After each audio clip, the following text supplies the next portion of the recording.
Okay, so what we're looking at here is we're looking at Exam Compass. So Exam Compass is basically like free practice exams that you can get for the CompTIA Security Plus exam.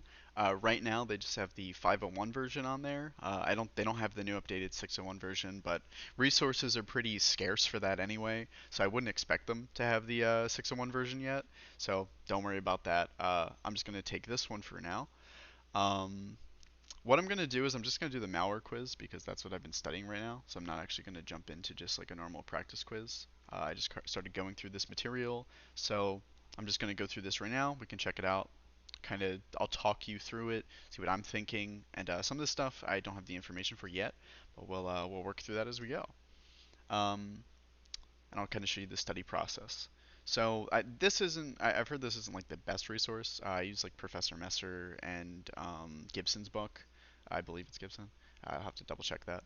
Um, and I've been using like Dion's courses on Udemy, and I'm looking at some other on there. So we'll go through that. Regardless, we're just gonna go through this quiz for now. Um, so a harmful programs designed to disrupt computer operation, gather sensitive information, or gain unauthorized access to computer systems are commonly referred to as. So I'm going to go with malware. Now, the reason I don't think it's adware is because adware kind of just like has pop-ups come up on your computer. Spyware is going to be mostly information that's like looking at stuff you're doing, like your cookies and your clicks, and ransomware is either going to be like crypto ransomware or something on your computer that's like locking you out and asking for money. So I'm pretty sure it's malware.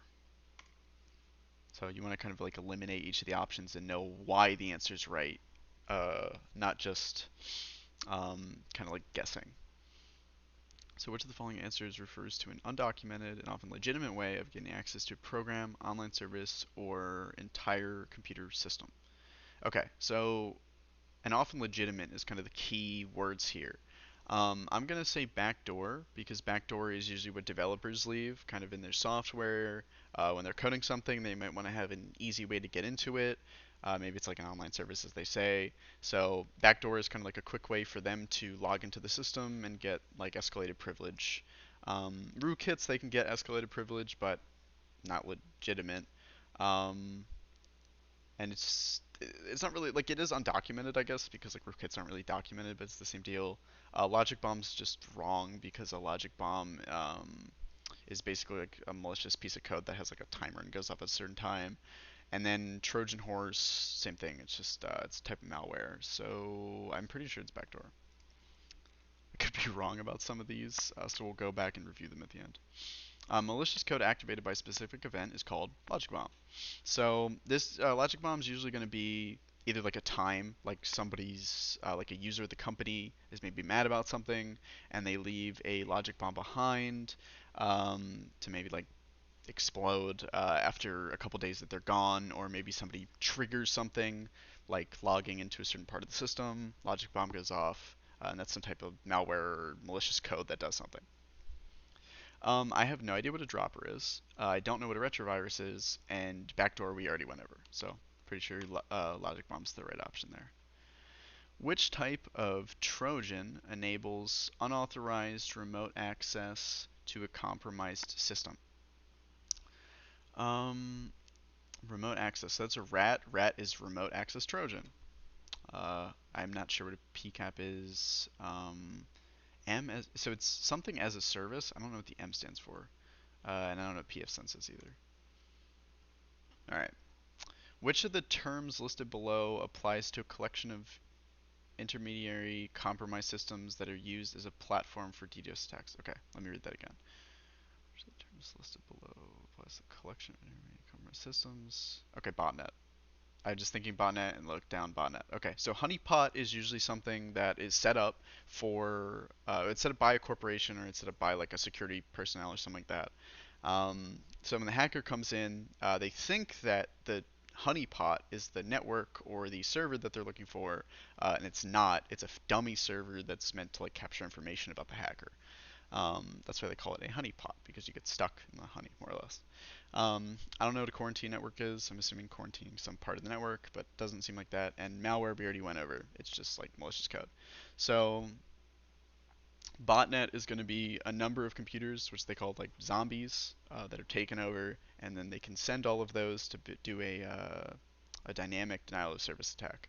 I think the first D stands for dynamic. Let's actually look that up. Um, Distributed denial of service attack. That's my bad.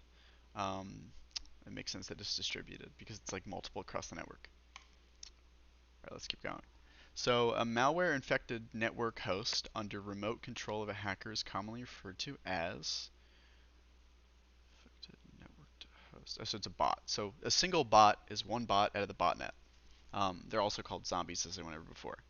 Now, something that's important that I just did is whenever I don't know something or I'm not sure about something, I just Google it. While I'm doing my practice tests, it doesn't hurt me to look up that information. Now, it is good also to sit down for like the time period, which is an hour and a half duration, which is as long as the Security Plus exam is, and just punch it out and not look anything up, because that gives you like that real test experience, and it's going to get you comfortable with kind of taking the entire test start to finish. However, when I'm just doing like quiz studying and stuff like this in smaller increments, I'm really comfortable with looking stuff up because I learn it that way, and that's kind of what's important. Anyway, let's continue. So, malicious software collecting information about users without their knowledge consent is known as spyware. So, crypto malware is a type of ransomware that encrypts the actual network that they're on, or not the system that they're on, I guess, um, and blocks it out until they pay some ransom. Ransomware is the same thing. Adware is going to mostly be just popping up ads on your computer. So spyware is monitoring. Let's continue. What is adware? We kind of already explained this. So unsolicited or undesired electronic messages, maybe. Malicious program that sends copies of itself, not really. That's like a worm or a virus, really. I might be wrong with this one. There's like a type of um, malware specifically that copies itself. Software that displays advertisements, that's the one we're looking for, and malicious software that collects information. Because like adware is not really malicious. It's just annoying. I mean, it can be malicious in a way. It definitely can because it's kind of commandeering your computer to show you more ads, and that's worth a lot of money for the hackers. And it's also like your eyeballs are worth a lot of money. The stuff you can see, those ads, it's worth a lot of money. Regardless, let's keep going. So we have which of the following answers lists an example of spyware? So spyware will have keylogger, vulnerability scanner, computer worm. Okay, so I don't think it's not a vulnerability scanner. It's not a computer worm because computer worm is just like it's type of malware, and then packets. It could be packet sniffer. My guess would be keylogger because keylogger is going to log the actual keys you're typed in, and that's like collecting direct information. Packet sniffer would be checking out like the packets that are going in and out of your network. So I'm going to go with keylogger for this one, but I'm not sure about that one. So we'll check that one out at the end. All right, a collection of software tools used by a hacker to mask intrusion and obtain administrator level access to computer or computer network is known as. So the key term here is administrator level access. It's going to be a rootkit. You can get administrator level access from like going through a back door and then getting it, but a rootkit's more the correct answer because a rootkit is literally going to the root um, and gaining that administrator level access through like privilege escalation. Spyware doesn't do that.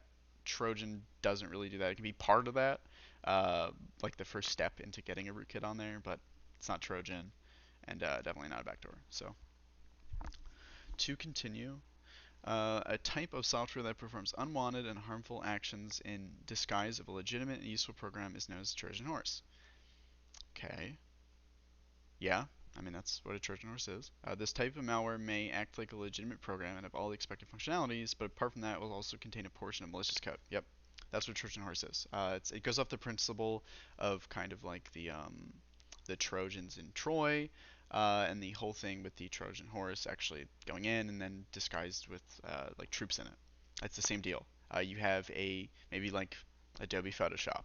You download that, it works normal, except it's a Trojan, so that means that there is malicious code inside of that executable file, and that's went onto your computer on top of being able to use the Photoshop.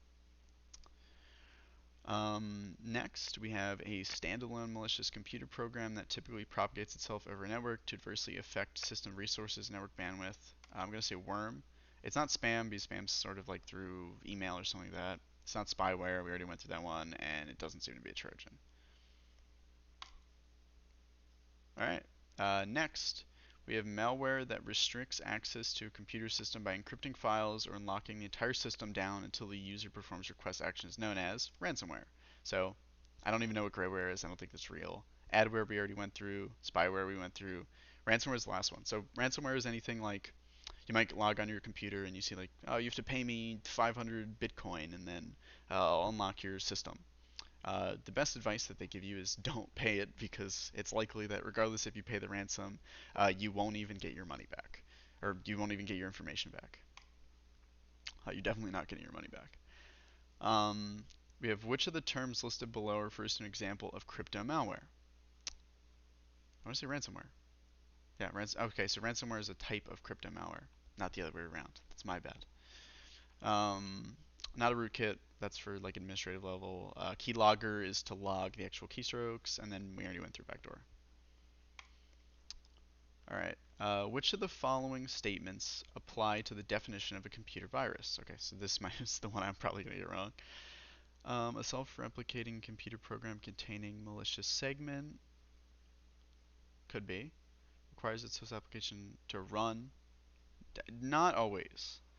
A standalone malicious computer program that replicates itself over a network. That could be a worm. I'm not sure that's virus. Can run by itself without any interaction. Attaches itself to a program or other executable component. Self-contained malicious program or code that does not host or propagate itself. Okay, so you can see some of these are like polar opposites. Um, so that's replicate. This doesn't propagate. Hmm. I want to say it's self-replicating. Let's say it can run by itself. These are just guesses.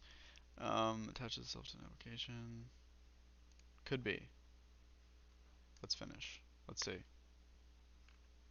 Alright, we got the first question right. Let's see what we got wrong here. Looks like we were good. Yeah, it's just this one. Alright. So, requires its hope application to run to make the virus active. Okay, so this one can't run on its own. It can't propagate like across the network. So, computer virus. It does self-replicate. Um, so we missed this one. Okay, so we only got one part wrong. It does attach itself to an application or program, but it requires you to actually run that program to actually fire. Okay, so that's pretty good. We got a 94 on that one, and I think we will continue these on in the next video. Thank you, and have a good rest of your day.